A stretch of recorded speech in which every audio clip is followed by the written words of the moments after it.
গত কয়েক বছরে ডাকসু নির্বাচনের প্রয়োজনীয়তা নিয়ে যত আলাপ হয়েছে এবং রাজনৈতিক এবং রাষ্ট্রীয় গুরুত্বপূর্ণ পদে থাকা ব্যক্তিরা এর ফলে সৃষ্ট নেতৃত্বের শূন্যতা নিয়ে যেভাবে গভীর উদ্বেগ প্রকাশ করেছেন, তাতে এখনো ডাকসু নির্বাচন হওয়ার কোনো লক্ষণ দেখা না যাওয়ায় ওই আলাপ আর উদ্বেগকে শুধুই কথার কথা হিসেবে বিবেচনার চেয়ে কিছু মাত্র বিশেষ গুরুত্ব দেওয়ার কারণ পাওয়া যায় না।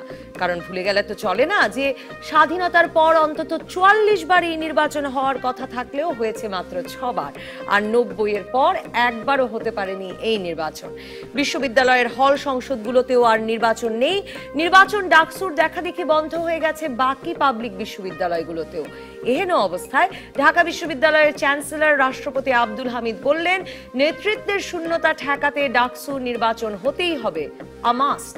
কিন্তু সেই ২০০৮-এ আওয়ামী লীগ ক্ষমতায় আসার পর থেকে গত ৮ বছরের বেশি সময় ধরে ছাত্রলীগ ক্রমাগতভাবে সারা দেশের বিভিন্ন ক্যাম্পাসে নানা অপরাধে জড়িয়েছে, হতাহতের ঘটনা ঘটিয়েছে। অন্যদিকে ছাত্র দলের মতো এক সময়ের দোর্দণ্ড রাজনৈতিক দল কোথাও প্রকাশ্যে বেরোতেই পারছে না। স্মরণকালের বৃহত্তম কেন্দ্রীয় কমিটি নিয়ে একরকম অজ্ঞাতবাসেই আছে ছাত্রদল। এরই মধ্যে বিভিন্ন ক্যাম্পাসে একমাত্র বিকল্প শক্তি হিসেবে মাঝে মাঝেই ছাত্রদের দাবি দাওয়া নিয়ে আন্দোলন করছে বামধারার কয়েকটি ছাত্র সংগঠন। বিশ্ববিদ্যালয়গুলোয় ছাত্র রাজনীতির অবস্থা কি? সবাই ছাত্র সংসদ নির্বাচন চায়, তবু তা হয় না কেন? আর সহিংসতা মুক্ত ও সকলের কাছে গ্রহণযোগ্য নির্বাচনকে আশা করা যায় বর্তমান প্রেক্ষাপটে, নাকি নির্বাচন করতে গিয়ে আবার সেশন জটের খপ্পরে পড়তে হবে সাধারণ ছাত্রদের? এসব প্রশ্নের উত্তর খুঁজতে আজ রাজকাহন স্টুডিওতে আছেন ছাত্রদলের সাবেক সহসভাপতি হেলেন জেরিন খান, বাংলাদেশ ছাত্রলীগের সভাপতি সাইফুর রহমান সোহাগ এবং বাংলাদেশ ছাত্র ইউনিয়নের সভাপতি লাকি আক্তার। স্বাগত আপনাদের তিনজনকে। সাইফুর রহমান সোহাগ, আপনাকে দিয়ে শুরু করি। আপনারা ক্রমাগতভাবে শিরোনামে আছেন, মানে ছাত্র রাজনীতির ছিটে ফোটা বা ছাত্র রাজনীতির কিছু যদি মনে থাকে এই গত কয়েক বছরে, তা একমাত্র মনে রাখার ব্যবস্থা করছে ছাত্রলীগ বিভিন্ন ক্যাম্পাসে বিভিন্ন সময় মারামারিতে যুক্ত হয়ে।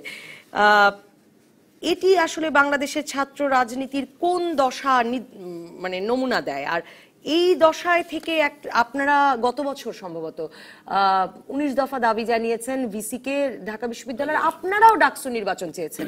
মানে ডাকসু নির্বাচন আপনারা করবেন কিন্তু ছাত্রদলকে ঢাকা বিশ্ববিদ্যালয়ে বেরোতে দেবেন না। জি ধন্যবাদ।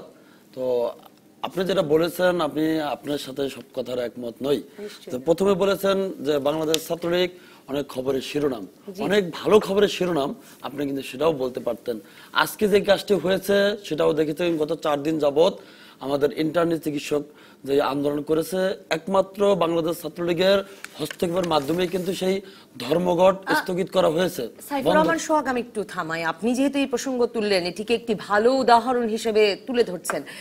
একে আপনাদের হস্তক্ষেপে যে এটির মিটমাট কেন হতে হলো সেটা আমি প্রথম জানতে চাইবো। ইন্টার্ন চিকিৎসকদের এই আন্দোলনের পেছনেও তাহলে ছাত্রলীগ ছিল, সেটার আমি ফলো করছিলাম নিউজটা, কিন্তু আজকে কেন আপনি মন্ত্রীর পাশে বসা এই মিটমাটের সময়, সেটা আসলে আমি নিশ্চিত যে অনেকের মনে এই প্রশ্ন। এবং আপনি নিশ্চয়ই দেখেছেন যে পরবর্তী সংবাদ সম্মেলন থেকে বিভিন্ন সময় সংবাদ মাধ্যমে যারা কথা বলেছেন, স্বাস্থ্য সচিব থেকে শুরু করে যারা কথা বলেছেন, তারা কেউ আসলে বলেননি যে ছাত্রলীগ মিটমাট করেছেন। তারা বলতে চেয়েছেন যে ডাক্তাররাই নিজেরাই মিটমাট করেছেন। মানে ছাত্রলীগের সভাপতির ওখানে ভূমিকাটা কি ছিল? এখানে ইন্টার্নি চিকিৎসকরা দীর্ঘ ৪ দিন যাবত আন্দোলন করছিল। তো তাদের সাথে আমরা বিভিন্ন সময় কথা বলছিলাম যে আন্দোলনটা কেন এবং আন্দোলনটা কিভাবে, যে সাধারণ যারা রোগী আছে এবং সাধারণ মানুষ যাতে এই আপনাদের আন্দোলনে কষ্ট না পায়, দুর্ভোগে পোহাতে না হয়, এজন্য আন্দোলনটা আপনাদের বন্ধ করতে হবে। এরপর আমরা ঢাকা যারা নেতৃত্ব আছে, আপনারা জানেন যে এই আমাদের ঢাকা মেডিকেল এবং সরদি মেডিকেল থেকে সলিমুল্লাহ মেডিকেলে যারা ইন্টার্নি চিকিৎসকের নেতৃত্ব আছে তাদের নিয়ে, এবং সারা বাংলাদেশে যারা নেতৃত্ব আছে ইন্টার্নি চিকিৎসক পরিষদে, তাদের সাথে আমরা কথা বলে আমরা তাদেরকে নিয়ে আমরা মাননীয় মন্ত্রীর কাছে যাই। তারপর মাননীয় মন্ত্রীর কাছে আমাদের সব বিষয় আমরা তুলে ধরি তাদের পক্ষ থেকে। আমি নিজেই এই ধর্মঘটের পেছনে ছাত্রলীগের একটা ভূমিকা ছিল। না, ধর্মঘট তো করেছে, আপনারা জানেন যে ইন্টার্নি চিকিৎসক পরিষদ, তো তাদের নিয়ে আমরা তাদের দাবি দেওয়ার পক্ষ হয়ে আমরা আমাদের মন্ত্রীর কাছে গিয়েছিলাম। সেখানে মন্ত্রী তাদের দাবি দেওয়া মেনে নিয়েছে। মেনে নেওয়ার পরে তাদের ধর্মঘট তারা বন্ধ করেছে। এই এই ভূমিকার জন্য নিশ্চয়ই আপনি বলছিলেন যে এটি একটি ভালো ভূমিকা, কিন্তু খারাপ ভূমিকার জন্য আপনারা আপনাদের নেতা কর্মীরা বিভিন্ন জায়গায় কি পরিমাণ শিরোনাম হচ্ছে সেটিও নিশ্চয়ই আপনার নজর এড়িয়ে যায় না। সেটি আসলে ছাত্র রাজনীতির কি দশা নির্দেশ করে? না দেখেন, একমাত্র বাংলাদেশ ছাত্রলীগ 1948 সালের 4 জানুয়ারি জাতির পিতা বঙ্গবন্ধু শেখ মুজিবুর রহমান নিজ হাতে আমাদের এই প্রিয় প্রতিষ্ঠান প্রতিষ্ঠা করেছিলেন। তারপর থেকে বাংলাদেশের সকল আন্দোলন সংগ্রামে সকল অপশক্তির বিরুদ্ধে একমাত্র বাংলাদেশ ছাত্রলীগ কিন্তু আন্দোলন করে সফল হয়েছে।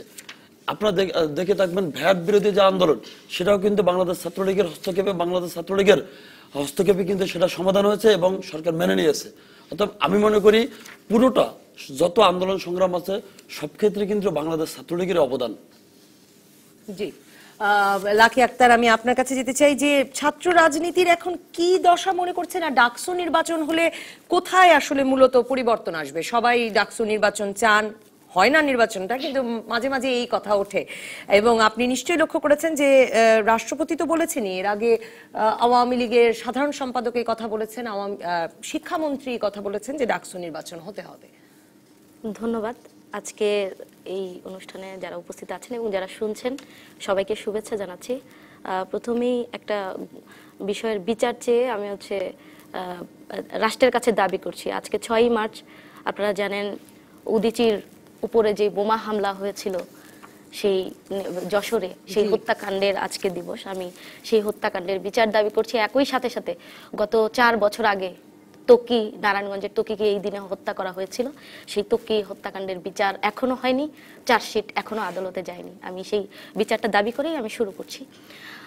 অবশ্যই ছাত্র রাজনীতির যেই কথাটা বললেন, ছাত্র রাজনীতির একটা বড় প্রাণের জায়গা হচ্ছে ছাত্র সংসদ। ছাত্র সংসদ কি শুধুমাত্র ভোট প্রয়োগের জায়গা, নাকি একটি সাংস্কৃতিকভাবে একজন ছাত্রকে গড়ে তোলার জায়গা, রাজনৈতিকভাবে গুণগতভাবে তাকে গড়ে তোলার জায়গা? সেটা হচ্ছে সবচাইতে গুরুত্বপূর্ণ একটা ব্যাপার। আপনি নিজেই পরিসংখ্যান বললেন যে গত এই যে মুক্তিযুদ্ধের পর, স্বাধীনতার এত বছর পর মাত্র কতবার, 6 বার হচ্ছে কথা 44 বার, অথচ 6 বার হচ্ছে নির্বাচন হয়েছে এবং 90-এর পরে এখনো পর্যন্ত ছাত্র সংসদগুলো নির্বাচিত হয়নি। এবং আশ্চর্যজনক ঘটনা হচ্ছে যারা গণতন্ত্রের জন্য যারা লড়াই করলেন, গণতান্ত্রিক সরকার তথাকথিত, তারা ক্ষমতায় আসলেন এবং সবার আগে গণতন্ত্রের টুটি চিপে ধরলেন শিক্ষা প্রতিষ্ঠানগুলোতে এই ছাত্র সংসদ নির্বাচনটা বন্ধ করে দেওয়া। কেন বলুন তো 90-এর পর থেকে একদম উঠে যাওয়ার কারণ কি? আমার মনে হয় যে এটার পেছনে সুদূর প্রসারী কিছু রাজনৈতিক, যদি বলি যে ষড়যন্ত্র রয়েছে। প্রথমত যখন ছাত্র সংসদ নির্বাচনগুলো ছিল সেটার মধ্য দিয়ে ছাত্র রাজনীতি একটা বিকশিত থাকতো এবং সেটার মধ্য দিয়ে যেই ক্ষমতার যেই কাঠামো, সেটার মধ্যে ছাত্ররা একটা বড় রকমের ভূমিকা পালন করতো, আন্দোলন সংগ্রাম লড়াই সবকিছুর ভেতর দিয়ে। কিন্তু যখন যারা এই ছাত্র সংসদ নির্বাচন যারা দিতে চায় না, তার মূল একটা কারণ সেটি হচ্ছে যে তারা চায় না, কারণ তাদের ক্ষমতাটা কক্ষিগত জায়গাটাই থাকুক, এটাই তারা চায়। তারা চায় না ছাত্ররা সেই ক্ষমতাবান হয়ে উঠুক। তারা চায় না যে ছাত্র সংসদ নির্বাচনগুলো যখন হবে তখন এইটার ভেতর দিয়ে যে গুণগত পরিবর্তন হবে, নতুন নেতা তৈরি হওয়ারই বা দরকারটা কি আসলে, সেটা তারা প্রয়োজন মনে করছে না। শুধুমাত্র তাই না, বর্তমান সময়ে যারা রাজনীতি করছেন সেই রাজনীতিটা একটা ব্যবসায়ী একটা খপ্পরে পড়েছে। আমাদের পার্লামেন্টের দিকে তাকান, 60% সেখানে ব্যবসায়ীরা আজকে তারা ক্ষমতায় আসীন আছেন। কিন্তু হওয়ার কথা ছিল তো উল্টো, যেটা ছাত্র রাজনীতি থেকে যারা উঠে আসবেন, শ্রমিক রাজনীতি থেকে উঠে আসবেন, রাজনীতির মধ্যে তৃণমূল থেকে উঠে এসে রাজনীতি করবেন। ফলে সেই সুযোগটাকে একদম রহিত করা হচ্ছে। তার পরিবর্তে সামরিক বেসামরিক আমলা সচিব থেকে শুরু করে এই যে ব্যবসায়ী বিদেশ থেকে এসে হঠাৎ করে নেতা বনে যাওয়া, এই যে এক ধরনের যে প্রবণতা, এবং ধীরে ধীরে পুরো ছাত্র রাজনীতিকে একদম শুধুমাত্র ছাত্র সংসদ বন্ধ করে দিয়ে তারা ক্ষান্ত হয়নি, তারা একেবারে বিষেধাগার করেছে যে ছাত্র রাজনীতি বন্ধ করে দেওয়া হোক। তারা বুর্জোয়া যে রাজনীতি, আমি আসবো আপনার কাছে, এই বিষদগারের তো অনেক যুক্তিসঙ্গত কারণ আছে। কি এমন ছাত্র রাজনীতি আপনারা করছেন যে কারণে ছাত্র রাজনীতি করতে দিতে হবে? আমি আপনার এই প্রশ্নের সাথে যেটা সহমত জানিয়ে আবার দ্বিমত করছি এই অর্থে যে যারা ক্ষমতায় ছিলেন, ক্ষমতাসীন ছাত্র সংগঠনের তাদের দখলদারিত্ব বা তাদের যেই অবস্থান, সেই দখলদারিত্ব টেন্ডারবাজি থেকে শুরু করে নানান যেই খুন খারাপের ঘটনা, সেগুলো তো স্বাভাবিকভাবেই ছাত্র রাজনীতি সম্পর্কে একটা নেতিবাচক ধারণা তৈরি করেছে। কিন্তু এর বিপরীতে যেই ছাত্ররা হচ্ছে আন্দোলন করছে, সংগ্রাম করছে, একটা লড়াইয়ের যে চেহারা নিয়ে যে ছাত্র রাজনীতি পরিচালিত হচ্ছে, সেই বিষয়টাকে কিন্তু সামনে আনা হচ্ছে না। ফলে এইটা আরো বেশি সামনে আসতো যদি ছাত্র সংসদ নির্বাচনের ভেতর দিয়ে সেই লড়াই সংগ্রামটা পরিচালিত হতো। ফলে সেই বিষয়টা অনেক বেশি গুরুত্বপূর্ণ। আমি আসবো আপনার কাছে এই প্রসঙ্গে যে কেন হচ্ছে না এবং হলে কি হবে, এই প্রসঙ্গে তো আপনাদের সবার কাছেই জানবো। হেলেন জেরিন খান, আপনাকে ধন্যবাদ আমাদের এই অনুষ্ঠানে যোগ দেবার জন্য। সোহাগ এবং লাকি দুজনেই বর্তমান সভাপতি তাদের নিজ নিজ দলের। আপনাদের ছাত্র দলের যিনি বর্তমান সভাপতি, তিনি আসলে সরাসরি বলেছেন যে এতগুলো মামলা আছে, তিনি নিরাপদ বোধ করছেন না কথা বলতে। এবং এটা আপনি নিশ্চয়ই লক্ষ্য করেছেন যে আপনারা একসময় মানে ছাত্র দলের সহসভাপতি ছিলেন এবং আপনি ইডেন কলেজের ভিপি হয়েছিলেন, এবং একটা মানে কি বলবো যে ছাত্র রাজনীতির অনেকে তখন মানে সুপারস্টার হয়ে উঠছিলেন। সেই সময় থেকে আসলে বিশেষ করে যদি ছাত্র দলের কথা বলি, ছাত্র দলের তো আসলে অস্তিত্ব নাই। এই আপনাদের মূল দলের ভয়াবহ বিপর্যয়ের সময়ও কোথাও ছাত্র দলকে দেখা যাচ্ছে না। ছাত্র দলের রাজনীতি কোথায়? আর এই অবস্থায় আসলে ডাকসুর নির্বাচন কোনো গুণগত পরিবর্তন আনতো কিনা ছাত্র দলের রাজনীতিতে এবং ছাত্র রাজনীতিতে? ধন্যবাদ আপনাকে, ধন্যবাদ দর্শক শ্রোতাদেরকে, এবং ধন্যবাদ জানাচ্ছি স্পেশালি ডিবিসি এই টিভি চ্যানেলকে। কারণ দুইজন বর্তমান, একজন হলেন ছাত্রলীগের সভাপতি যার বাড়ি আমার মাদারীপুরে, আমরা দুজনই ভাই বোনের মতো অনেকটা বলা চলে। আর লাকি, সেও সভাপতি ছাত্র ইউনিয়নের। কাজে ওদের দুজন বর্তমানের মানে দুজন সভাপতির সাথে একত্র বসে কথা বলতে পারছি, সেই কারণে আমি ব্যক্তিগতভাবে ধন্যবাদ জানাচ্ছি। তবে হ্যাঁ, আমি সৌভাগ্যবান এই কারণে বলবো যে আমরা যখন ছাত্র রাজনীতি করেছি, আমি 2000-এ ছাত্র রাজনীতি ছেড়েছি। আমি 91 ইডেন কলেজের ভিপি হয়েছিলাম। ছাত্র রাজনীতিতে আমি মানে বলা চলে যে 86-এ আমি ছাত্র রাজনীতিতে প্রাথমিক সদস্যপদ নিয়েছি। তো আমি মনে করি যে 80-র দশক এবং 90-র দশক, এই দুটি দশক ছিল ছাত্র রাজনীতির একটি স্বর্ণযুগ। হ্যাঁ, আপনি ঠিকই বলেছেন যে ওই সময় যারা ছাত্র রাজনীতি করেছে আজকে এখন অনেকেই সুপারস্টার। তো তাদের মানে সহযোদ্ধা ছিলাম আমি, কাজেই সেই কারণে আমি নিজেকেও সৌভাগ্যবান মনে করি। তো আর যেটা বললেন যে ছাত্র দলের বর্তমান অবস্থার কথা, আপনি ছাত্র দলের সভাপতির বক্তব্য একেবারেই সত্য যে তার বিরুদ্ধে অনেক মামলা আছে। সে মানে স্বাভাবিকভাবে জীবনযাপন করতে পারে না, তাকে অনেকটাই পালিয়ে পালিয়ে নির্বাচনী মানে দলীয় কাজ পরিচালনা করতে হয়। এটা খুবই সত্য। তবে আমি বলবো যে শুধু আপনি আরেকটা প্রশ্ন করেছিলেন যে ছাত্র দলের অবস্থান কোথায় কিংবা ছাত্র দল কোথায় এখন, মানে আপনাদের দলের। এবং আপনি নিশ্চয়ই জানেন যে এই এত বিপদ, এত মামলা, তারপরেও ছাত্র দলের কেন্দ্রীয় কমিটিতে ঢুকতে আগ্রহী লোকের কোনো অভাব পড়েনি। এই এখন যে কমিটি, তার আসলে মেয়াদ শেষ হয়ে গেছে গত বছর 14ই অক্টোবর, কিন্তু 2016-র 6ই ফেব্রুয়ারি বেগম খালেদা জিয়া ছাত্র দলের যে পূর্ণাঙ্গ কেন্দ্রীয় কমিটি অনুমোদন করেন। 151 সদস্যের হওয়াটা গঠনতন্ত্রে আছে, আর সেখানে আসলে জায়গা দিতে হয়েছে 736 জনকে, কিন্তু সেই 736 জন কোথায়? আচ্ছা, আপনাকে আমি এই প্রশ্নের উত্তর দিব, তার আগে যেটা আমি বলতে চাই যে আসলে ছাত্র রাজনীতি কোথায়, আপনি ছাত্র দলকে বলছেন কোথায়, আমি বলবো গোটা ছাত্র রাজনীতি কোথায় বলেন। আমরা যদি কয়েকটা বিষয় আপনার এখানে আমি উপস্থাপন করতে চাই। আমরা যখন রাজনীতি করেছি এই বিষয়গুলো যদি হতো তাহলে তুলকালাম হতো এবং সরকার সম্ভবত পতন হয়ে যেত। যেমন ধরেন 1লা বৈশাখ সরোয়ার্দী উদ্যানে যে ঘটনাটি সংঘটিত হলো, লাকিদের সংগঠনের একজন নেতা সম্ভবত ওইটা প্রতিবাদ করেছিল প্রথমে। তো আমি বলবো যে ওখানে ছাত্রলীগ কোথায় ছিল যে প্রকাশ্য দিবালোকে নারীদেরকে এইভাবে নির্যাতিত হতে হলো, বস্ত্র হরণ হলো, নারীদেরকে উলঙ্গ করা হলো। তো সেখানে আমি বলবো গোটা ছাত্র সমাজ, ছাত্র রাজনীতি সেখানে কোথায় ছিল? এই ধরনের ঘটনা যদি আমাদের সময় 80-র দশকে 90-র দশকে সংগঠিত হতো, তাহলে আমি বললাম যে সরকারের পতন হয়ে যেত। আমরা সামান্য যে কোনো জায়গায় যে কোনো একটি ছোটখাটো ঘটনা সংগঠিত হলেই সেটা কিন্তু দেখা যেত যে ঢাকা শহরে মিছিল, মিটিং, আন্দোলন, প্রতিরোধ, ধর্মঘট, এই ধরনের। 80-র দশকে তা সত্যি, কিন্তু 90-এর দশকে এসে কি একটা গুণগত পরিবর্তন এলো ছাত্র রাজনীতিতে, যে আসলে মূলত যে দল ক্ষমতাসীন হয় তার সুবিধা ছাত্র সংগঠনগুলো পেতে শুরু করলো এবং তাতে তাদের আসলে শক্তি এবং আদর্শ দুটোই ক্ষয় হলো, সেটা তো আপনার নজর করতে পারেন। আমি যখন ইডেন কলেজের ভিপি হয়েছিলাম 91 এ, জি, এ তো মানে আপনার দল জাস্ট ক্ষমতায় আসলো 97 পর্যন্ত, এবং তখন কিন্তু আমরা সোহাগের মনে থাকবে কিনা, কারণ ওরা তখন ইউনিভার্সিটিতে আসেনি কিংবা লাকি আসেনি, কিন্তু ওই সময় আমরা ছাত্রলীগ, এটাও একটা গুণগত পরিবর্তন যে তখনও তারা মানে বিরাট পরিবর্তন গত কয়েক বছরের, যে তখনও তারা ইউনিভার্সিটিতে আসেননি এবং মানে ইউনিভার্সিটিতে যারা আছেন তারা ছাত্র রাজনীতি করছেন, এটাও একদম চেঞ্জ হয়ে গেছিল। আমাদের সময় যারা ছিলেন শামীম ভাই, পান্না ভাই, কিংবা তার আগে অসীম কুমার উকিল, সুলতান মনসুর ভাই, এরা যারা ছিলেন তারা কিন্তু আমরা পাশাপাশি টেবিলে বসে এবং পাশাপাশি আমরা মিছিল মিটিং করেছি। তো আপনি ওই জায়গা থেকেই বুঝতে পারেন যে আমাদের রাজনীতির গুণগত মানে অবস্থানটা কোথায় ছিল।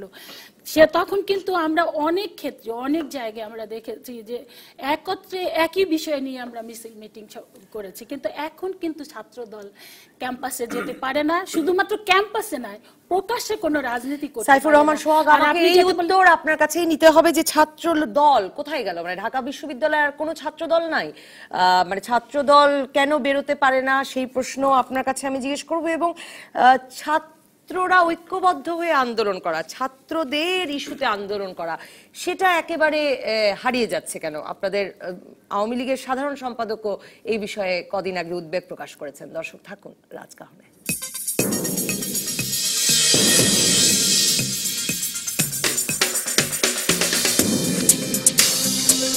ফিরে এলাম রাজকাহনে। সাইফুর রহমান সোহাগ, আপনার কাছে জানতে চাই যে ছাত্রদল বেরোতে পারে না কেন, ঢাকায় বিশ্ববিদ্যালয় ক্যাম্পাসেও তারা বেরোতে পারে না, এই অভিযোগ এবং এই বিষয়টির উত্তর জানতে চাইবো। আর এই যে সব ক্যাম্পাসে সবাই ছাত্রলীগ, মানে যে দুই গ্রুপ মারামারি করছে তারা ছাত্রলীগ, খুনি ছাত্রলীগ, ধর্ষক ছাত্রলীগ, চাঁদাবাজ ছাত্রলীগ, কোপাকুপি করছে যে সেও ছাত্রলীগ, মানে এটা তো আপনাদের জন্য একটা সমস্যা।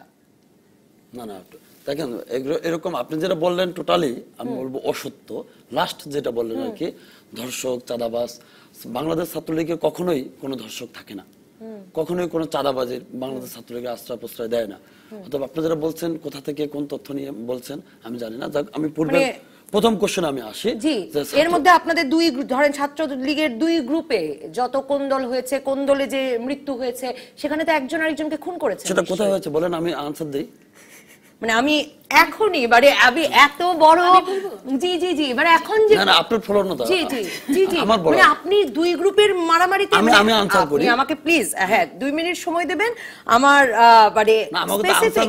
আচ্ছা, আর আমি আপনাকে বলি, খাদিজাকে যে কোপালো সেও তো ছাত্রলীগের কর্মী ছিল বলে দাবি, পরে আপনারা বলেছেন যে সে বহিষ্কৃত হয়ে গেছে। আমি একটু ক্লিয়ার করি, খাদিজাকে যে নির্যাতন করলো সে কে, কোপালো, হ্যাঁ যে কোপালো সে কে, সে একটা কলেজের শিক্ষক, সেটা তো আপনারা বলেননি। সে পূর্বে 2 বছর 3 বছর আগে ছাত্রলীগ করছে, প্রাক্তন ছাত্রলীগ। আমি একটা ঘটনা ঘটালে আমার কি স্কুলের বদনাম হবে? আমার কিন্তু নিশ্চয়ই হবে। আপনি একটা ছাত্রলীগের সভাপতি, আপনি 10 বছর পরেও কিছু করলে নিশ্চয়ই ছাত্রলীগের বদনাম হবে। হ্যাঁ, এখন সে কিন্তু বর্তমান শিক্ষক, সেটা তো দেখতে হবে আপনাদের। সেটা কিন্তু একবারও করা হয়নি, সে কিন্তু রানিং ছাত্রলীগ করে না, তারপর তাকে ছাত্রলীগ বানানো হলো জোর করে। আচ্ছা, হ্যাঁ, তো সে তো ছাত্রলীগ না, তাকে শিক্ষক একবার কি বলা হয়েছে? জি, আমি আপনার কাছে জানতে চাচ্ছি, তাকে সে একটা কলেজের ইংরেজি ডিপার্টমেন্টে বলেছেন যে এটা ছাত্রলীগ না, মানে এখন সে প্রাক্তন ছাত্রলীগ, সে এখন একটি কলেজের শিক্ষক, সেটি আপনারা বলেছেন বারবার। এটা তো সত্য ঘটনা, জি, সেটা কিন্তু একবার বলা হয়নি। জি, আর এরপর আমরা পূর্বের কোশ্চেনে যাই, আমার কাছে আরো কিছু কোশ্চেন ছিল আপনার, সেটা হলো আর আমি খুনের খতিয়ান আনছি। জি, ছাত্র দলের যে ব্যাপারটা হচ্ছে যে ছাত্র সংগঠনে প্রথমে কিন্তু ছাত্র হতে হবে, যে কোনো সংগঠনে ছাত্র, তারপরে লীগ, তারপরে দল, এরকম একটা বিষয়টা। তো এখন ছাত্র দল কেন ক্যাম্পাসে থাকতে পারে না সেটা একটু গবেষণা করে দেখেন। ছাত্র দলের কমিটি কিভাবে গঠন হয় এবং ছাত্র দল কারা করে। আজকে 50 আপ না হলে কেউ ছাত্র দল করতে পারে না, 40 ওভার না হলে কেউ ছাত্র দল করতে পারে না। তারা কিভাবে, যদি তারা ক্যাম্পাসে ঢুকতে হয় তাহলে অবশ্যই তার বাচ্চা সহ তার পরিবারকে নিয়ে ঢুকতে হবে। তারা কোনো প্রতিষ্ঠানের ছাত্র নয়, তারা কিভাবে শিক্ষা প্রতিষ্ঠান ঢুকবে? তাদের কিন্তু কেউ বাধা দেওয়া হয় না। আচ্ছা, লাকিয়া পাখি ক্যাম্পাসে নিয়মিত যায় না? অবশ্যই যায়। এবং এটা কোনো রকম বিস্ময় সৃষ্টি করে না যে ঢাকা বিশ্ববিদ্যালয়ের কোনো হলে আর এখন কোনো ছাত্র দল কর্মী নাই বাকি? তারা তো কেউ মানে ছাত্র দলের কমিটি গঠনেই 40-এর উপরে হতে হয়, কেউ মানে নিয়মিত ছাত্রদের দ্বারা কোনো কমিটি গঠন হয় না, এজন্য তারা কেউ ক্যাম্পাসে আসে না। এটা তো তারা ছাত্র হলে তো ক্যাম্পাসে ঢুকবে। বাংলাদেশ ছাত্রলীগের কমিটি গঠন করার নিয়ম আপনারা হয়তো জানেন যে নিয়মিত ছাত্র হতে হবে, বয়স 29-এর মধ্যে হতে হবে এবং অবশ্যই অবিবাহিত হতে হবে। আমাদের গঠনতন্ত্রে স্পষ্টভাবে নিয়ম, এবং অবশ্যই মেধাবী ছাত্র হতে হবে। আমি আপনাকে খুনের আনবো, মানে খুনেরও নিশ্চয়ই কিছু কিছু খতিয়ান পাওয়া যাবে, কিন্তু ধরুন আমি আপনাকে এই 3রা ফেব্রুয়ারি এই খবরটি খুঁজছিলাম, যে এই খবরটি দৃষ্টি আকর্ষণ করেছে আমার। 3রা ফেব্রুয়ারি 2017 প্রথম আলোর খবর, যে নিয়মিত কর্মসূচিতে অংশ না নেওয়ার অভিযোগে ঢাকা বিশ্ববিদ্যালয়ের কবি জসিমউদ্দিন হলের এক শিক্ষার্থীকে মারধর করেছে ছাত্রলীগ। তারা ওই শিক্ষার্থীর পেটে লাথি মারে, যেখানে সম্প্রতি অস্ত্রোপচার হয়েছে। পত্রিকাটি হেডলাইনটা এমন করেছে, শিক্ষার্থীর অস্ত্রোপচারের জায়গায় ছাত্রলীগ নেতার লাথি। এই ঘটনা কিন্তু সত্য না। আচ্ছা, আপনি এই ঘটনা আমি জানি টোটালি ঘটনা সত্য এটা। আচ্ছা, আর রংপুর বিশ্ববিদ্যালয়, রংপুরের বেগম রোকেয়া বিশ্ববিদ্যালয় কি সেটা আপনার চলছে? একেবারে ক্লিয়ার হওয়া উচিত এই বিষয়টা, যেটা আপনি বলছেন। রংপুর বিশ্ববিদ্যালয় ছাত্র লীগ বাদে অন্য কোন সংগঠনের কার্যক্রম নেই, কোথাও তো নাই। অসত্য, আপনি যেটা বলছেন এটা টোটালি অসত্য। আমি বলি কার্যক্রম নেই। ঢাকা বিশ্ববিদ্যালয়ে অন্য কোন সংগঠনের কার্যক্রম আছে? আজকে ঢাকা বিশ্ববিদ্যালয় প্রতিটা হলে প্রতিটা ডাকসু নেই, সেটা আমাদের অনেক বড় আফসোস। তো ডাকসু নেই, সেই ডাকসুর কাজটা আমরা কিন্তু করতেছি। ডাকসু থাকলে আরো ভালোভাবে করতে পারতাম। নির্বাচন কেন চাইছেন? কারণ আপনারাই আছেন শুধুমাত্র ক্যাম্পাসে, সে কারণে? না, আজকে ডাকসু নির্বাচন দেওয়ার পরিবেশ সৃষ্টি হয়েছে। ডাকসু দেওয়ার এবং ডাকসুর পাশাপাশি সকল শিক্ষা প্রতিষ্ঠানে আজকে ছাত্র সংসদ চালু হওয়ার পরিবেশ হয়েছে। আজকে কিছুদিন আগে ফরিদপুর রাজেন্দ্র কলেজে নির্বাচন হয়েছে, বাংলাদেশ ছাত্রলীগের ফুল প্যানেল বিপুল ভোটে নির্বাচিত হয়েছে। ওখানে আর কেউ আছে ছাত্রলীগ? ছাত্র দল অংশগ্রহণ করেছে, সকল সংগঠন অংশগ্রহণ করেছে। আমাদেরকে আগের দিন হচ্ছে জানানো বলছিলেন বেগম রোকেয়া। প্রথমত উনি এটা গতকালকে একটি টক শোতে বলেছেন, আমি বলার সুযোগ পাইনি, আজকে বলছি আর কি, যে বেগম রোকেয়া বিশ্ববিদ্যালয়ে আমরা কয়েকদিন আগে আমরা সম্মেলন করলাম। এমন কোন মানে বেগম রোকেয়া বিশ্ববিদ্যালয়ের এমন কোন আন্দোলন নাই যে আন্দোলন সংগ্রামে হচ্ছে বাংলাদেশ ছাত্র ইউনিয়ন সহ আরো অনেকগুলো বামপন্থী ছাত্র সংগঠনের সেখানে অবস্থান আছে, তারা নিয়মিত সেটা কার্যক্রম করেন। তো এটা তো অবশ্যই এটা একটা অসত্য ঘটনা যে হচ্ছে মানে বেগম রোকেয়া বিশ্ববিদ্যালয়ের কার্যক্রম নেই বা ঢাকা বিশ্ববিদ্যালয়ের কার্যক্রম নেই। আজকে আমি হচ্ছে ঢাকা বিশ্ববিদ্যালয়ের নবীনবরণ থেকে ডিরেক্ট এখানে চলে আসছি আর কি। তো এই যে একটা বিষয়, আর আপনাদের কার্যক্রম আছে, আমি মানে আপনাদের কার্যক্রম আছে, ছাত্র দলের কার্যক্রম নাই কেন?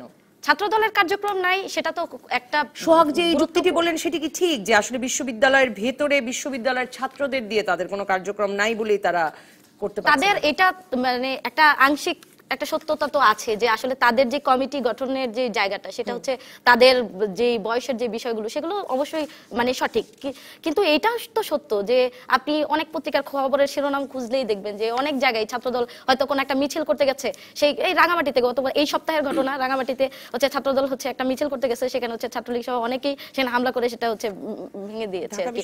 হ্যাঁ, এটা এইরকম আর কি পত্রিকায় তো অজস্র ঘটনা আছে। ফলে সবচাইতে বড় ব্যাপার হচ্ছে যে ক্যাম্পাসে একটা যেই ধরেন গণতান্ত্রিক যে পরিবেশের যে বিষয়টা আর কি, সেটা আপনি কিভাবে আপনি সেটাকে দেখবেন? একদিকে তো ছাত্র সংসদ নাই, ফলে শিক্ষাঙ্গনে গণতান্ত্রিক পরিবেশগুলো নাই।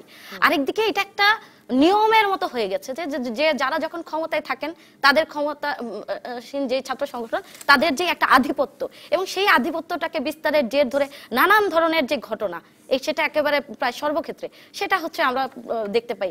সেটার জন্য আসলে এখানে টকশো করার কোনো বিষয় না, প্রতিদিনের পত্রিকার পাতার খুললেই আমরা দেখতে পাই এই ধরনের শত সহস্র ঘটনা। ফলে এই রকম ঘটনাগুলো আসলে ঘটে। আরেকটা বড় ব্যাপার যে ধরেন মানে ক্যাম্পাসে কতটুকু গণতান্ত্রিক পরিবেশ আছে সেটা তো আমরা প্রতিনিয়ত যে লড়াই করছি। পরিস্থিতি আছে, ডাকসু নির্বাচন চান সাইফুর রহমান সোহাগরা, আপনি মনে করেন ডাকসু নির্বাচন করবার মতো পরিবেশ আছে ক্যাম্পাসে? ক্যাম্পাসে ডাকসু নির্বাচন করার মতো সারা দেশেই যদি ছাত্র সংসদ নির্বাচন দিতে হয় সেটা তো একসাথে দিতে হবে। সেই পরিবেশটা নিশ্চিত করার জন্য একটা আয়োজনের প্রয়োজন পড়ে, একটা উদ্যোগের প্রয়োজন পড়ে। সেই উদ্যোগটা নেওয়ার মানসিকতা আছে কিনা, আন্তরিকতাটা আছে কিনা, সেটা হচ্ছে অন্যতম একটা গুরুত্বপূর্ণ প্রশ্ন।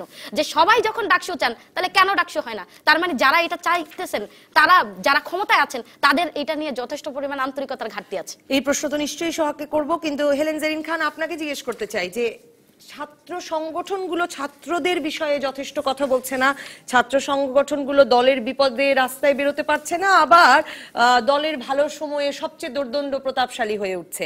এর কারণ কি এটা যে ধরুন একেবারে তৃণমূল থেকে এই ছাত্র নেতাদেরকেও তো নির্বাচনের প্রয়োজন হয় না। আমি যদি ছাত্র দলের কমিটিটির কথা বলি, ছাত্র দলের কেন্দ্রীয় কমিটির আসলে অনুমোদন দিয়েছেন বিএনপি চেয়ারপারসন খালেদা জিয়া, এবং বিভিন্ন পত্রিকার রিপোর্টেই আছে যে এটি একরকম বিভিন্ন বড় নেতাদের বিভিন্ন লবির সন্নিবেশ ঘটিয়ে একটা কমিটি গড়ে তোলা হয়েছে মূল দলের মানে অফিসে বসে। এভাবে কি আসলে নেতা তৈরি করা যায়? না না, যেটা আপনার প্রশ্নের উত্তর দিব তার আগে সোহাগের কথা বলি। সেটা হলো ছাত্র দলের যে সভাপতি রাজীব এবং সাধারণ সম্পাদক আকরাম, ওদের দুজনের বয়স সোহাগ থেকে কিন্তু খুব বেশি বড় হবে না। তারপরও কত হবে? আমার বয়স তো 27, এর বেশি হবে না। তাদের বয়স 40 এর উপরে। আপনি ক্লিয়ার করেন। না নিশ্চয়ই 40 না, 32 হবে অথবা সর্বোচ্চ 35 হবে। এর কারণ দেখেন, ছাত্র দলের নেতারা তো কোন প্রতিষ্ঠানে, শিক্ষা প্রতিষ্ঠানে যেতেই আমার কাছে এই মুহূর্তে এই কাগজটা নাই, কিন্তু এগুলো নিয়েও আসলে পত্রিকায় একদম বিস্তারিত রিপোর্ট আছে যে সম্ভবত সর্বনিম্ন বয়স যাদের তারাও মানে 98 সালে এইচএসসি দিয়েছেন এরকম বয়সীরা সম্ভবত। আচ্ছা, তারপরে আপনি এই বয়সের বিষয় দেখলেন। আর ছাত্রলীগের বিষয়গুলো উনি যে বললেন যে ছাত্রলীগের কোনো ঘটনা, ছাত্রলীগের এই যে আওয়ামী লীগ ক্ষমতায় আসার পর থেকে 2 টার্মে প্রায় 38 জন নিজেদের গ্রুপিং এর কারণে নিহত হয়েছে। যেমন রাজশাহীতে সবসময় লেগে থাকে, আমরা প্রতি বছরই দেখি 1-2 জন ছাত্রলীগের অন্তর্কন্দলে মারা যাচ্ছে। আমরা যদি কৃষি বিশ্ববিদ্যালয় ময়মনসিংহে দেখি, ওখানেও কিন্তু ছাত্রলীগের অন্তর্দ্বন্দ্বে মারা যাচ্ছে, প্রতি বছরই 2-1 জন মারা যাচ্ছে। এবং শুধু যে ছাত্রলীগের মারা যায় তা না, আমরা ছোট বাচ্চা শিশু আমরা জানি যে টেন্ডারবাজির ঘটনাকে কেন্দ্র করে ছাত্রলীগের 2 গ্রুপের সংঘর্ষের মধ্যে ছোট বাচ্চা 5 বছরের বাচ্চা, মানে আমার কাছে বিরাট তালিকা চিটং বলেন ওটা। আর উনি যে বললেন খাদিজাকে যে হামলা করেছে, সে কিন্তু শাহজালাল বিশ্ববিদ্যালয়ের কি সম্পাদক ছিল, হ্যাঁ একজন পোস্টেড সম্পাদক হতে পারে কি সম্পাদক আপনাদের ছাত্রলীগের। আচ্ছা, আমার কাছে আসলে অনেকগুলো উদাহরণ যারা সরকারি চাকরি পর্যন্ত করে কিন্তু ছাত্রলীগের না না অসম্ভব, এটা ছাত্রলীগের কমিটিতে আছে। আমি অনেকগুলো एग्जांपल। তারপর রোকেয়া বিশ্ববিদ্যালয়ে যে ঘটনাটি সংঘটিত হয়েছে, এটা আপনার কোনোভাবে অস্বীকার করতে পারেন না। ছাত্রলীগের সভাপতির এর নির্দেশে শুধুমাত্র এই যে গত কয়েকদিন আগে যে সংঘটিত হয়েছে না, সে কন্টিনিউ এই ধরনের অস্ত্রবাজি, চাঁদাবাজি, নারী নির্যাতন, তারপরে ফ্যান্সি ডিলার বিজনেস, নানা রকমের অপকর্ম। ইসলামী বিশ্ববিদ্যালয়ে তো আপনাদের ছাত্র দল নিশ্চয়ই আবার বেরিয়ে আসবে। আমাদের বিচ্ছিন্ন 2-1টি ঘটনা হয়নি, আমি এটা অস্বীকার করব না, কিন্তু আপনি ধরেন বিশ্বজিতের মতো এরকম ওপেন ছাত্রলীগের নেতারা যেইভাবে ওপেন রাস্তার মধ্যে ফেলে করেছে, কিংবা খাদিজার মতো এরকম মানে ছাত্রলীগের নেতাকর্মীরা যেভাবে মানে খাদিজাকে নির্মমভাবে নির্যাতন করেছে, এই ধরনের আপনি একটি এক্সাম্পল যদি, তারপরে আপনি ধরেন ইসলামিক বিশ্ববিদ্যালয়ে ছাত্রলীগের ছেলেরা যেভাবে শিক্ষকের উপরে হামলা করেছে, কিংবা রোকেয়া বিশ্ববিদ্যালয়ে আমরা কিছুদিন আগে দেখেছি যে শিক্ষকদের হসপিটালে গিয়ে পেপার স্প্রে চোখের মধ্যে মেরে দিয়েছে। আপনি একটি ঘটনা এরকম ছাত্র দলের ব্যাপারে এরকম সেটা কখনো পাবেন না। কাজেই আমি বলবো যে এই ধরনের ঘটনা ওনার আসলে সত্যি কথা কি ছাত্র রাজনীতিতে অনেকটা কবরের নীরবতা চলছে। কবরের নীরবতা এই কারণে চলছে, মূল দল ঘরে বসে তালিকা করে ছাত্র রাজনীতি, ছাত্র দলের নেতা তৈরি করছেন, এটাকে কিভাবে দেখেন? এবং 151 সদস্যের কেন্দ্রীয় কমিটিতে জায়গা পেয়েছেন 736 জন। আপনাকে এই বিষয়টা আমি বলি, এটা ব্যাপারে মূল দলের বড় নেত্রী এবং ছাত্র রাজনীতির ব্যাপারে আমি সবসময় একটা খোঁজ খবর আমার থাকে, যেহেতু আমি ছাত্র রাজনীতি থেকে উঠে এসেছি। ঘটনাটা সংঘটিত হয়েছে জানেন যে আমাদের ছাত্র দলের ছেলেরা কোথাও যেতে পারে না, ইভেন পার্টি অফিসে পর্যন্ত তারা যেতে পারে না। তো এই কারণে গুলশান অফিসে, হ্যাঁ এটা ঠিক যে চেয়ারপারসনের সামনে অনেক নেতাকর্মীরা ভোটাভুটির মাধ্যমে এবং কন্টিনিউ প্রায় মাসব্যাপী বিভিন্ন ইউনিট থেকে নেতৃবৃন্দ এসে তারা ভোটাভুটি মানে ভোটের মাধ্যমে তারা কিন্তু নেতৃত্ব নির্বাচন করেছে। এখন আপনি যদি বলেন এইটা হয়তো বা হতে পারতো ঢাকা বিশ্ববিদ্যালয়ে, এইটা হয়তো বা হতে পারতো ওপেন জনসমাবেশে, কিন্তু সেটা তো করার আমরা সুযোগ পাচ্ছি না, যেই কারণে এখন ব্লেম দেওয়া হচ্ছে যে নেতৃবৃন্দরা নিজেদের মতামত চাপিয়ে দেওয়া হয়েছে। মানে আপনারা ডাকসু চাইছেন, কিন্তু দলের ভেতরে কি করে বাছাই প্রক্রিয়া হচ্ছে এটা শুনবো এসে সাইফুর রহমান সোহাগ, কারণ আমরা জানি যে আমি এটাও পত্রিকায় পড়ছিলাম যে আপনি সরাসরি একরকমের সরাসরি নির্বাচনে নির্বাচিত সভাপতি। কিভাবে নির্বাচনগুলো হয় আমি শুনবো আপনাদের কাছ থেকে, কিন্তু আমার কাছে 2016 সালের ছাত্রলীগের সংঘর্ষের খতিয়ান এসেছে, আসলে বিরাট খতিয়ান, এতগুলো পড়তেও চাই না। 2016 সালের জানুয়ারি থেকে যদি শুরু করি, আপনার নিশ্চয় মনে আছে 2008-এ আওয়ামী লীগ ক্ষমতায় আসবার পর ছাত্রলীগের বিভিন্ন কোন্দল এবং কার্যকলাপে এক পর্যায়ে শেখ হাসিনা নিজেকে দূরে সরিয়ে নেন আপনাদের দল থেকে, এটা কোন্দল নয়, উচ্ছৃঙ্খল মানে একের পর এক আপনাদের শিরোনাম হয়। আর 2016 সালের 19 জানুয়ারি সিলেট ইন্টারন্যাশনাল ইউনিভার্সিটিতে প্রতিপক্ষের হামলায় নিহত হন ছাত্রলীগ কর্মী কাজী হাবিবুর রহমান। 2016 সালের 9 মার্চ দুপুরে চট্টগ্রাম প্রিমিয়ার বিশ্ববিদ্যালয়ে আধিপত্য বিস্তারকে কেন্দ্র করে ছাত্রলীগের দুপক্ষের সংঘর্ষে ছুরিকাঘাতে নিহত হন সংগঠনটির নগর কমিটির উপসম্পাদক নাসিম আহমেদ সোহেল। নোয়াখালী সরকারি কলেজের পুরনো ক্যাম্পাসে গ্রুপের সংঘর্ষে গুলিবিদ্ধ হয়ে নিহত হন জেলা ছাত্রলীগের সদস্য সাইফুল ইসলাম ওয়াসিম ও এখানে 3 জন নিহত হন নোয়াখালী সরকারি কলেজ শাখা ছাত্রলীগের সদস্য ফজলুল হুদা রাজীব এবং ছাত্রলীগের সাবেক নেতা ইয়াসিন। আমি আসলে এত দীর্ঘ তালিকা আর পড়বার সময় বা সুযোগ আমার নাই, আমি আপনার সাথে শেয়ার করছি বিরতিতে। দর্শক থাকুন রাজকাহনে।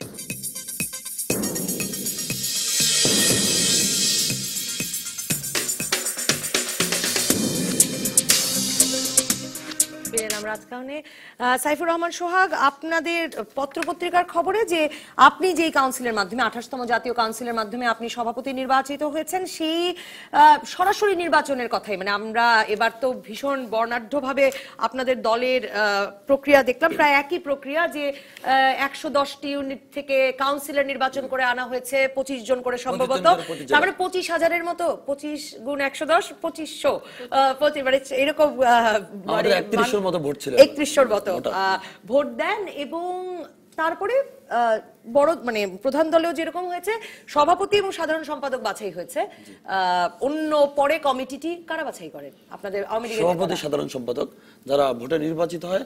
আমি সভাপতি 2690 ভোট পেয়েছি, আমার সাধারণ সম্পাদক এস এম জাকির হোসেন পেয়েছে 2686 ভোট। তো আমাদের ভোট সরাসরি প্রত্যক্ষ ভোট হয় সেখানে, মানে স্বচ্ছ ব্যালট বাক্সের মাধ্যমে। সেটা বাংলাদেশ ছাত্রলীগ বাদে অন্য কোন ছাত্র সংগঠন, হল সংসদের নির্বাচন নাই, কোন বিশ্ববিদ্যালয়ে কোনো নির্বাচন নেই, যে কেন্দ্রীয় কমিটিতে নেতারা আসছেন, কাউন্সিলর বাছাই হচ্ছেন, কিসের ভিত্তিতে হচ্ছেন, এরা কারা? এটা কি এর ভিত্তিতে যে মানে ছাত্রলীগেও তো আসলে আপনাদের কেন্দ্রীয় কমিটির অনেক বড় বড় নেতারা ছাত্রলীগ সামলানোর দায়িত্বে থাকেন, একই রকম বিএনপির মতোই?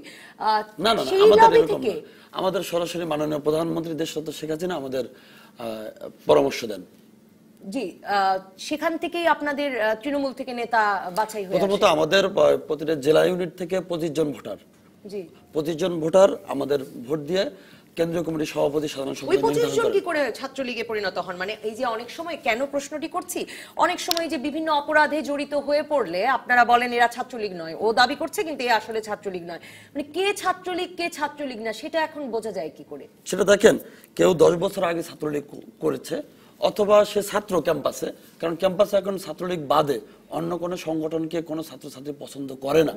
এখন কোন সাধারণ, এখন দেখেন, হ্যাঁ আপনি দেখেন রোকেয়া বিশ্ববিদ্যালয়ের ঘটনাটা কি, সে কিন্তু কেউ আজকে রোকেয়া বিশ্ববিদ্যালয়ে ডাকসু নির্বাচন করার জন্য আপনার দল প্রস্তুত আছে? মানে কেন এখন আপনারা নির্বাচন চাইছেন এবং আপনাদের দলের নেতারা বলছেন নির্বাচন হওয়া উচিত, তারপরে হচ্ছে না কেন, কি মনে হয়? আমরা এই ডাকসু নির্বাচন কিভাবে বন্ধ হলো আপনাদের তাহলে সেটাও একটু দেখতে হবে। 1990 পরে আর ডাকসু নির্বাচন হয়নি। 90 পরে ঢাকা বিশ্ববিদ্যালয় বঙ্গবন্ধু হলে ছাত্র দলের 2 গ্রুপের সংঘর্ষের পরে এই ডাকসু বন্ধ হয়।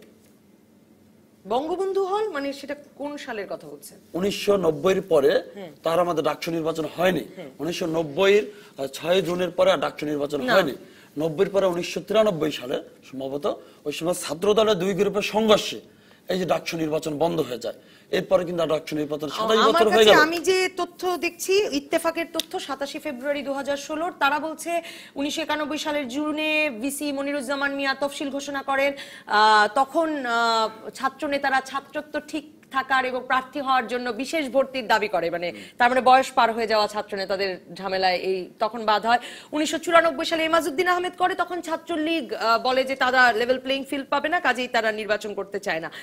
কাজেই এখন নির্বাচন হচ্ছে না কেন, এটা বলে যদি শেষ করেন। এখন নির্বাচনের পরিবেশ কিন্তু হয়েছে, বাংলাদেশে এখন নির্বাচনের পরিবেশ সৃষ্টি হওয়ার পরে কিন্তু এখন ডাকসু নির্বাচন উঠছে এবং মহামান্য রাষ্ট্রপতি সেই ডাকসু নির্বাচনের কথা বলেছেন এবং বলেছেন ডাকসু ইজ মাস্ট। আমি বলেছি যে এখন দেখেন ডাকসু নির্বাচন সারা বাংলাদেশে, ডাকসু নির্বাচন মানে সারা বাংলাদেশের শিক্ষা প্রতিষ্ঠানে ছাত্র সংসদ চালু হওয়ার ব্যাপারটা কিন্তু তুলে আসছে। এখন সেই পরিবেশ আমাদের মাননীয় প্রধানমন্ত্রী দেশরত্ন শেখ হাসিনা সেই বিষয়টা কিন্তু ইতিমধ্যেই তৈরি করেছেন। আজকে দেখেন আওয়ামী লীগ সকল স্তরে দেশের মানে একদম স্থানীয় সরকারের সকল পর্যায় থেকে সর্বত্র নির্বাচন করে করে এসেছে, কাজেই মানে নির্বাচন আয়োজন করেছে গত কয়েক বছরে, কাজেই ছাত্র সংসদের নির্বাচনই বা বাদ থাকবে কেন? এবং ছাত্র সংসদের নির্বাচন কি হতে যাচ্ছে সেজন্যই সকলে বলছেন এই নিয়ে কথা। ধন্যবাদ। সেটা হচ্ছে যে ছাত্র সংসদ নির্বাচন মানে প্রয়োজন কেন সেটা তো একটা বিস্তারিত আলোচনা, সেটা সবাই করেছেন, আপনি বলেছেন, আমরা করেছি। তো ছাত্র সংসদ নির্বাচন দেওয়া প্রয়োজন এটাও সবাই বলছেন, আমরাও বলছি। এখন হতে যাচ্ছে মনে হয় এবার এরকম অনেকবার তফসিল ঘোষণা হয়েছে। একেবারে গত কয়েক বছর আগেও জাহাঙ্গীরনগর বিশ্ববিদ্যালয়ে আমরা সবাই আশা আকাঙ্ক্ষিত হলাম, সবাই ছাত্র সংসদ নির্বাচন নিয়ে এত আলোচনা হলো, আমরা ভাবছিলাম আমরা প্যানেল দিব, তারপরে হঠাৎ করে দেখলাম ছাত্র সংসদ নির্বাচন বন্ধ।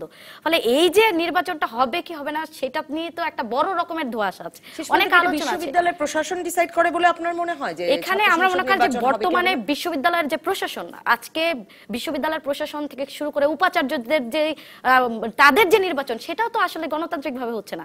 সেখানে যে সিনেটের ভেতর দিয়ে যে নির্বাচিত উপাচার্য হওয়ার কথা, সেখানে যে 5 জন ছাত্র প্রতিনিধি থাকার কথা, সেটা তো আজকে হচ্ছে না। তাহলে আজকে প্রশাসন বলেন, সরকার বলেন, এই যে তাদের যে একটা আন্তরিকতার ঘাটতি, তাদের সাহসের ঘাটতি, সেইটা একটা বড় একটা কারণ। এবং আমি মনে করি যে এই ধরনের পরিবেশ এখন ছাত্র রাজনীতিতে নানান ধরনের যারা সরকার দলের ছাত্র সংগঠন আছেন তাদের নানান ধরনের কীর্তি আমরা জানি, কিন্তু তার বিপরীতে আমরা তো আমাদের প্রতিনিয়ত আমাদের লড়াই আমরা করছি, ছাত্রদের অধিকার আদায়ের প্রতিদিনকার সংগ্রামে আমরা কিন্তু আছি, তাদের সাথেই আছি। উনি ভ্যাট বিরোধী আন্দোলনের কথা বলেছিলেন, আমি পরিষ্কারভাবে বলতে চাই প্রথম থেকে ভ্যাট বিরোধী আন্দোলনে ছাত্রলীগ তারা ছিলেন না। এমনকি ভ্যাট বিরোধী আন্দোলন চলাকালেও কিন্তু স্ট্যামফোর্ডের ছাত্রলীগের একজন নেতা কিন্তু একজন সাধারণ শিক্ষার্থীকে মারধর করেছিলেন সেই সময়। ফলে ওই রকম ঘটনা অনেক আছে, অনেক বর্ণনা দেওয়া যাবে, কিন্তু আসলে শিক্ষার অধিকার আদায়ের সংগ্রামে তো আসলে যারা রাজপথে আছেন আমরাই আছি, আমরা আরো অনেকে আছেন।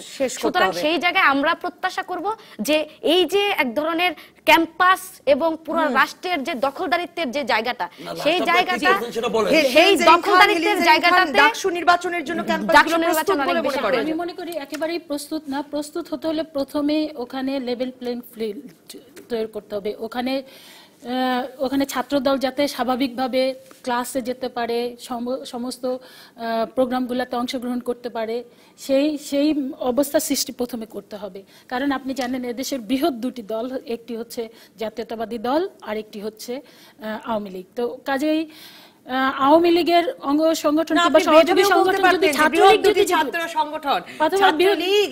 ছাত্র দল, এই 2টি দল যদি ক্যাম্পাসে সমানভাবে তাদের কর্মসূচি মানে পালন করতে না পারে, তাহলে আমি মনে করি যে এই নির্বাচনের যেই কথা ছাত্রলীগের পক্ষ থেকে বলছে এটা আসলে একটা তামাশা ছাড়া অন্য কিছু না, অথবা জাতিকে একটা ধোঁকা দেওয়া ছাড়া অন্য কিছু না। তবে হ্যাঁ, এটা আমি মহামান্য রাষ্ট্রপতির সাথে সম্পূর্ণভাবে একমত যে ডাকসু নির্বাচন হওয়া দরকার। কারণ আমরা কিন্তু একটা মহামান্য রাষ্ট্রপতি এটা বলেছেন যে যদি ডাকসু নির্বাচন না হয় তাহলে রাজনীতি নেতৃত্ব শূন্যতার কথা উনি বলছেন যে হয়ে যাবে। আমি মনে করি অলরেডি চলছে নেতৃত্ব শূন্যতা। আপনি এখান থেকে শুরু করেছিলেন হেলেন জেরিন খান, অসংখ্য ধন্যবাদ লাকি আক্তার, ধন্যবাদ সাইফুর রহমান সোহাগ, ধন্যবাদ দর্শক যারা সঙ্গে ছিলেন এই আলোচনায়। আপনারা জানেন আমরা প্রতিদিন রাজকাহন শেষ করি কোনো এক মানুষের সাফল্যের গল্প দিয়ে। 50 বছরেরও বেশি সময় ধরে ঘুড়ি বানিয়ে যাচ্ছেন বগুড়ার শাহেরা বানু। ঘুড়ি বিক্রি করে বিয়ে দিয়েছেন সন্তানদের, কিনেছেন বাড়ি, শহর ছাড়িয়ে তার বানানো ঘুড়ি বিক্রি হচ্ছে উত্তরাঞ্চলের বিভিন্ন জেলায়। শাহেরা বানুর ঘুড়ি দেখে আসি।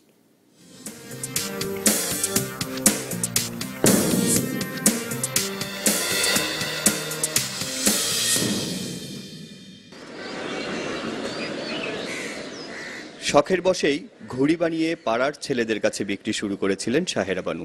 1 পয়সার সেই ঘুড়ি এখন বিভিন্ন রঙে রাঙিয়ে বিক্রি করছেন 4 টাকায়। জীবিকার উৎস হয়ে ওঠা তরুণ বয়সের শখ এখন পরিণত হয়েছে নেশায়। সে পাকিস্তানে উদ্ধার করা আমার খুব কষ্ট ছিল। এই যাবতে আমি বিবাহ করে করতেই আসছি।